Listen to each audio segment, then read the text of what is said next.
దేవుని నామమునకు మహిమ కలుగును గాక. మీ అందరికీ నా హృదయపూర్వకమైన వందనాలు తెలియజేస్తున్నాను. దేవుడు మరలా నాకిచ్చిన యొక్క సమయాన్ని బట్టి నేను ఆయనకు కృతజ్ఞతాస్తుతులు, వందనాలు తెలియజేస్తున్నాను. ఈరోజు కూడా మనం బైబిల్ గ్రంథంలో నుండి యెషయా గ్రంథము 7వ అధ్యాయము 14వ వచనం చదువుకుందాం. యెషయా గ్రంథము 7వ అధ్యాయము 14వ వచనం నేను చదువుతాను. అందరూ జాగ్రత్తగా వినండి. ఇదిగో కన్యక గర్భవతి అయి కుమారుని కనును. ఆయనకు ఇమ్మానుయేలు అని పేరు పెట్టుదురు. ఇమ్మానుయేలు అనగా భాషాంతరమున దేవుడు మనకు తోడని అర్థము. ఈ యొక్క మాటను గురించి నేను మాట్లాడాలనుకుంటున్నాను.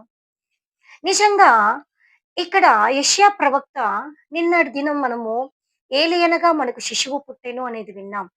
ఈరోజు ఇదిగో కన్యక గర్భవతి అయి కుమారుని కనును, అతనికి ఇమ్మానుయేలు అని పేరు పెట్టుదురు. ఇమ్మానుయేలు అనగా దేవుడు మనకు తోడు. ఎంత గొప్ప మాట చూడండి.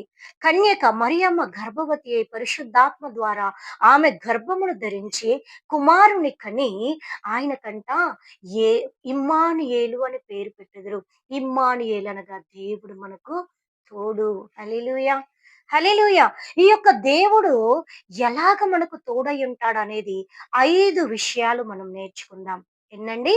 5. మొదటిగా యెషయా గ్రంథము 40వ అధ్యాయము 10వ వచనములో ఒక మాట ఉంది. దేవుడు ఎట్లా మనకు తోడై ఉంటాడంటే, నేను మీతో చెప్పి ఉన్నాను, నేను నీకు తోడై ఉండెదను. దిగులు పడకుము, భయపడకుము, జడియకుము. నేను నిన్ను పేరు పెట్టి పిలిచి ఉన్నాను. నీవు నా సొత్తు. నేను నీకు తోడై ఉన్నాను. హల్లెలూయా! ఎవరు చెప్పగలరండి ఈ మాట? కానీ దేవుడు అంటున్నాడు, ఇమ్మానుయేలు అనగా భాషాంతరమున దేవుడు మనకు తోడని అర్థం. దేవుడు అంటున్నాడు, మీరు భయపడాల్సిన అవసరము లేదు. నేను మీకు తోడై ఉన్నాను. నేను చెప్పి ఉన్నాను కదా! నేను మీకు తోడై ఉన్నాను అని యెషయా గ్రంథంలో దేవుడు సెలవిచ్చుచున్నాడు. రెండవదిగా ద్వితీయోపదేశ కాండము 31వ అధ్యాయము 8వ వచనములో, నీ ముందర నడుచువాడు యెహోవా, ఆయన నీకు తోడై ఉండును. హల్లెలూయా!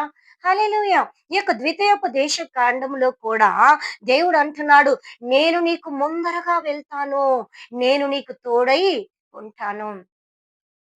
ఎలాంటి మెట్టలు, ఎలాంటి లోతులు, ఎలాంటి పల్లం ఏదైనా సరే నేను నీకు ముందుగా వెళ్ళుతాను. నీ ముందు నడుచువాడు నేనా యెహోవాను నేనే. నేను నీకు తోడై ఉన్నాను. ఇమ్మానుయేలు అనగా దేవుడు మనకు తోడని అర్థం.